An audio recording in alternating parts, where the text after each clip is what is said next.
Hey nerds, Farmer Jesse here. Welcome to Growers Daily, your daily dose of ecological farming insight. It is Thursday, January 30th, 2025, and today we're talking about starting and planting peppers and doing some tarping tips for the spring. So let's do it.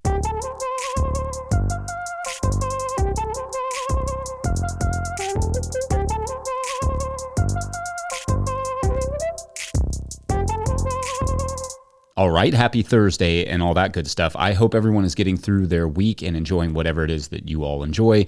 I know several people listen to this podcast with a cup of coffee or tea in the morning every day, and I love that. It takes a fair amount of coffee to produce this show, so it's like a weird sort of solidarity.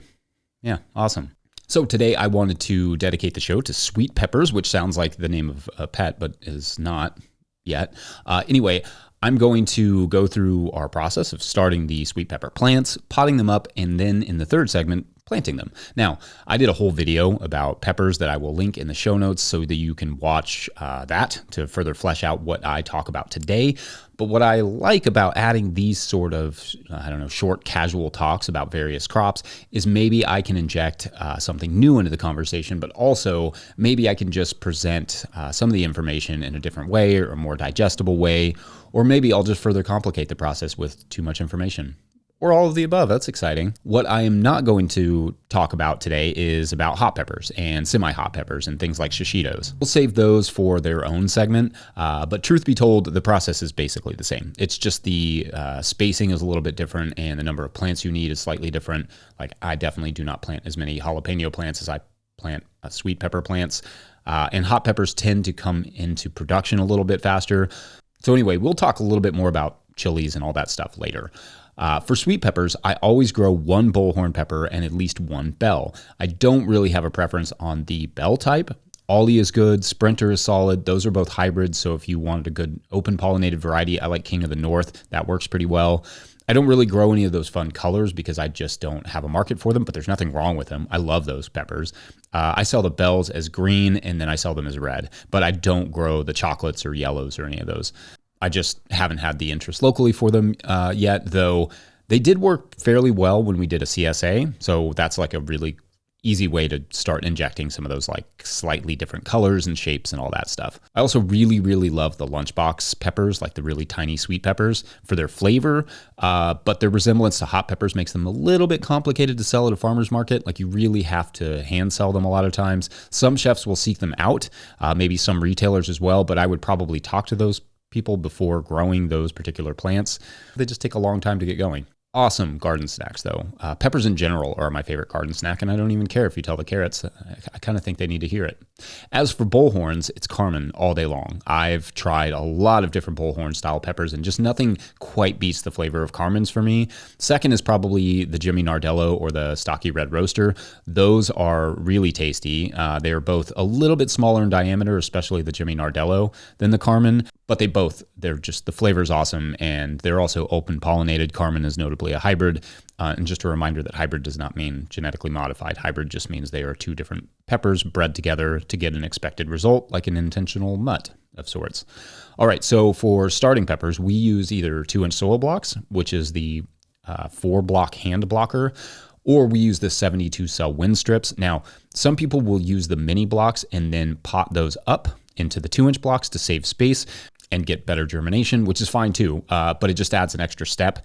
And because it's often cold and the soil mix is often frozen this time of year, I prefer to just get all my soil blocking done for the next 2 weeks at one time, and then not have to get the mix like re-wet and all that stuff, a week later to get those small minis potted up to the 2-inch blocks. So yeah, for me, I prefer to just seed straight into 2-inch blocks and skip the mini blocks. We place 1 seed per block, but I will add a couple blocks with 2 seeds just in case there is a missing block somewhere.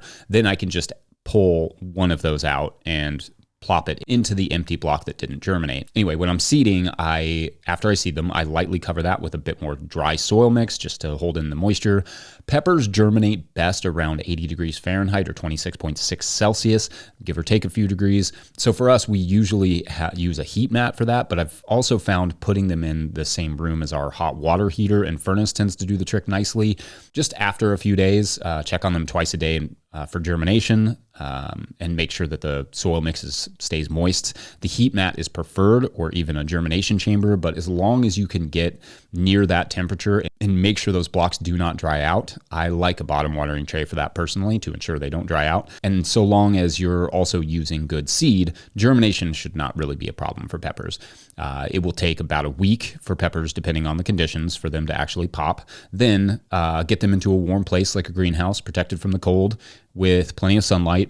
What you do not want is more heat than light once they germinate. So during the evenings, if they're on a heat mat, turn the heat mat down to ensure they don't grow and kind of get spindly, like leggy. Anyway, I think that's pepper starting. Enough for that. And we will finish out the seedling growing and then planting peppers in the third segment. But for the moment, we'll take a quick Patreon intermezzo of tarping, which when you put it like that, it doesn't sound the most appetizing.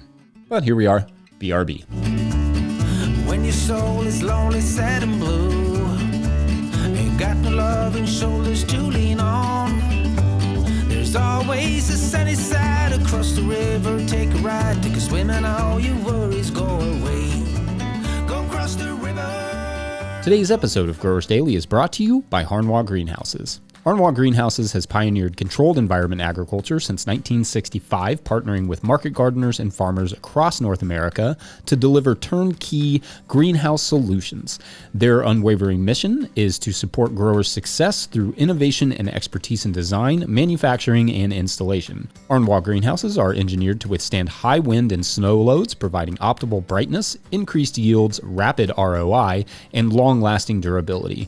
With over 20,000 projects completed, they are more than a manufacturer. They are a trusted partner. Their structures foster sustainable, energy-efficient ecosystems that drive profitable, resilient agriculture. In 2025, Harnois is introducing a new low-tech, high-tunnel model starting at just $2 per square foot, offering open-field growers an accessible entry into controlled environment agriculture. Harnois Greenhouses, leading the way in turnkey solutions for local growers. Learn more at harnois.com. That's HARNOIS.com. All right, back to the show. If you, the listener, are enjoying this content, getting even a small amount of value from it, consider supporting our work over at patreon.com/no-till growers. I will try to get to questions from everywhere that questions come in, but I will always get to your Patreon questions. Now, today's Patreon question comes from Patreon member Nathan Leal Crisp, who writes, quote, "Awesome show. When is the right time to take off tarps for prepping soil for spring? My context is BCS raised beds, tarped for around 4 months. Bermudagrass appears completely dead. No more white shoots under tarp. Wood chips mulched paths are not filled yet and can't afford tons of compost. I haven't found lots of info about different ways to go about the situation like this that results in great success. FYI, still getting basic resources together and work is being done for nonprofit YMCA on 0.6 acres. Go Vols," end quote. All right, so great question, Nathan. And for those of you who don't know, the Tennessee Vols, Nathan's team, and my Kentucky Wildcats played basketball on Wednesday night in Tennessee, and, well, Kentucky got the best of them. Now, to be fair, Nathan probably could not have guessed this question would come into my queue 2 days later, and that was not intentional. So because I'm a nice guy and I appreciate Tennessee's defense, I won't spend the next 5 minutes breaking down the box score, but know that I'm a little bit tempted. Now, I do have to remember what your actual question was, which I think tarping, right? When to take those tarps off. Okay, so you said they've been on there for about 4 months. For Bermudagrass, I usually recommend longer. I would say closer to a year, but it depends on how much Bermudagrass, how strong it was, all those things. But if you are not seeing roots, that's at least a positive sign. How early you want to take those tarps off will depend a bit on what you need to do to the soil to prep it, to plant, if anything. If your soil is hard and compacted, which it probably will be under the tarps if you had nothing else there, give yourself a couple days to rake and cultivate it, probably with a syrup hoe or wheel hoe. If it does not need much, if any work to be able to plant into it, then you don't really have to take it off until you plan to plant. It's keeping the soil in place, the tarp is, and weed-free at the moment, so no need to mess with a good thing if you don't have to. You could also pull the tarp back, add wood chips in the paths, as you mentioned, and then reset the tarp until you're ready to plant. If you did have a mulch you wanted to add, you could likewise go ahead and apply that, then reapply the tarp until you are ready to plant, which will keep the soil slightly warmer and keep that mulch or anything else in place. Some weed seeds are light triggered, so perhaps having the tarp off for a warm spell for a few days, maybe like we seem to be getting right here in our region this week, assuming you're in Tennessee, vacation home of the Wildcats, then putting it back might not hurt. There are truly 1,001 ways to go about this. For instance, if you need to do some broad forking to break through the compaction, you may want to remove the tarps, broad fork, and prep the soil, then replace the tarps for several weeks to let them kind of deal with any weed seeds that you've sort of newly released. For us, I have a handful of beds that have been tarped since the fall, but they had compost mulches. So I will simply pull the tarps back and plant almost immediately with almost no preparation needed beyond maybe a little raking just to sort out whatever the moles and voles or whatever were up to underneath there. I actually like what they do to the soil generally because it adds a nice little tilth and aeration. And they eat some of the pests that may be there, and it keeps our snakes happy at warmer times, but sometimes it can get a little messy. I will also at that time reseed my living pathways with Dutch white clover. Usually the residue from the previous season is enough to keep it from getting muddy, and also not all of those perennials will die just from one winter of tarping. Not usually. Stuff bounces back, which is why a full year of tarping is usually required or recommended to get rid of most difficult perennial weeds and grasses like Bermuda and Johnson. If I was doing wood chips, though, like I said, I would do that now because there's a little extra time, generally, while it's slow, and then replace the tarps. Anyway, a lot of this will depend on your context and how much time you have to prep the beds. Generally, you don't want to just pull the tarps off and let the beds stay exposed to rain and potential erosion for no reason. Keep it covered as long as you can before planting. All right. I don't know if that's entirely helpful or entirely answers your question there, Nathan, but I appreciate the question, and go Cats. Up next, we'll take a quick break, and when we come back, we'll finish out our peppers. Be right back. Today's episode of Growers Daily is brought to you by Peaceful Heritage Nursery. If you're looking for hardy and resilient fruit trees, berry plants, or pawpaw trees, then check out Peaceful Heritage Nursery. Peaceful Heritage Nursery LLC is a mail-order nursery shipping premium quality fruit trees and berry plants across the USA. They specialize in resilient, non-GMO plant genetics for small growers. Their diverse selection includes berries, cold hardy figs, passion fruit, gumi, mulberry, and much more. They're famous for their diverse selection of premium quality grafted pawpaw trees. 5-star Google ratings and customer testimonials attest to their commitment to excellence in quality and service. Find them at peacefulheritage.com and join their mailing list. Once again, find them at peacefulheritage.com. Use the promo code NOTILL, all caps, one word, for 10% off your first order. All right, back to the show. All right, so let's finish up on the peppers. When we last saw our peppers, they were just sprouting and we had moved them to a sunny, warm spot in the greenhouse or under grow lights or whatever. Now, I'm not a grow light guy, so I will leave that to the grow light people.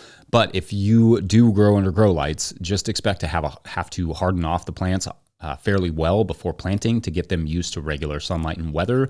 Usually this happens in stages where you're putting them increasingly into more intense, more like natural environments. Anyway, at some point, well before they are likely ready to be planted, the plants will overgrow their trays and soil mix. A 2-inch by 2-inch block will only sustain them nutritionally for so long. You can add fish hydrolysate and other nutrients to help, and I will actually talk a bit about how to do that tomorrow, so be on the lookout for that. Or I never ask you all to subscribe, but it probably doesn't hurt to ask you to subscribe and like the video and stuff. But so yeah, you can do that if you want. But at some point, the peppers will overcrowd the tray and be at risk of disease issues.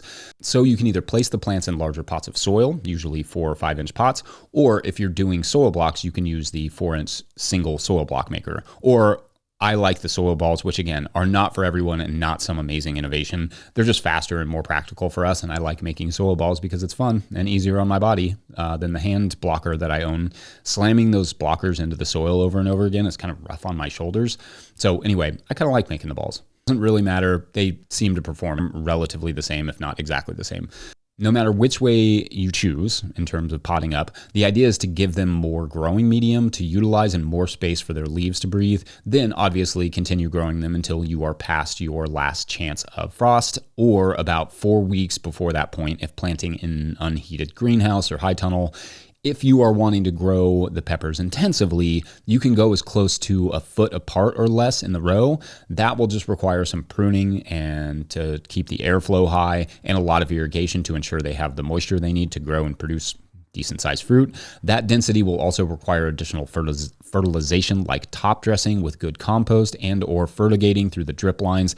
That is pretty common in tunnels or in much of California where the outdoors is basically a natural greenhouse. Also, trellising will be essential in tunnels for any intensive spacing in the field, and you could prune them to a double leader system, meaning 2 like main stems, to maximize that space and effort. As for the field, at least here in humid Kentucky, when I went to visit my buddy Jeff Poppin in northern Tennessee this past summer, he had his peppers spaced around 3 feet, I think, apart, with no trellising at all. And I want to play around with that a bit myself this season just to see what I could get away with there, because any amount of work you can reduce is helpful, not just in profitability, but in like morale.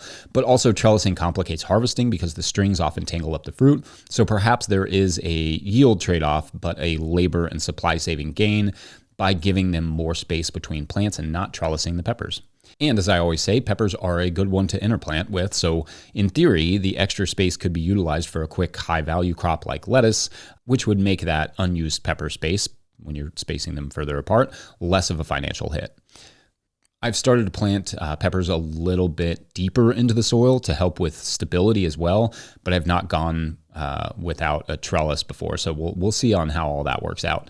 Anyway, more on peppers as we get closer to actually planting ours. And you can always go back and watch that video that I mentioned that I will link in the show notes. But for now, I'm going to call a wrap on this particular Thursday. Huge shouts to Willie Breeding for the theme music and the team at No-Till Growers. Also shouts to Epidemic Sound for the background music you are hearing now. I don't always know what that music's going to be. I generally pick it after I've done this part. But anyway, pick up a copy of the Living Soil Handbook that I wrote or The Seed Farmer by Dan Brisebois at notillgrowers.com to support our work. Click the QR code that you see on the screen somewhere to follow the link to apply to be the producer/editor of this show if you already live in Kentucky, or there will be a link in the show notes. Big thank you to everyone over at patreon.com/notillgrowers, where at a certain level, or if you just bump up from one level to another, or sign up in the month of January, you get a shout out on the show. So big shout outs today to Marjorie Williams and Bob Penny. Marjorie and Bob are competing archaeologists, clearly, in Colorado, and they are both working on the Dinosaur Freeway, what's affectionately referred to as the Dinosaur Freeway. And they both simultaneously discovered the same unknown dinosaur species. And it's a big deal, probably. But this story is about the very slow, methodical hilarity that ensues as they both race to publish their findings. Oh, scientists. All right. Anyway, thanks for listening and or watching. We will see you tomorrow for Feedback Friday. Should be fun. So leave some feedback on this video so I have something to talk about. All right. Thanks for watching and or listening. Bye.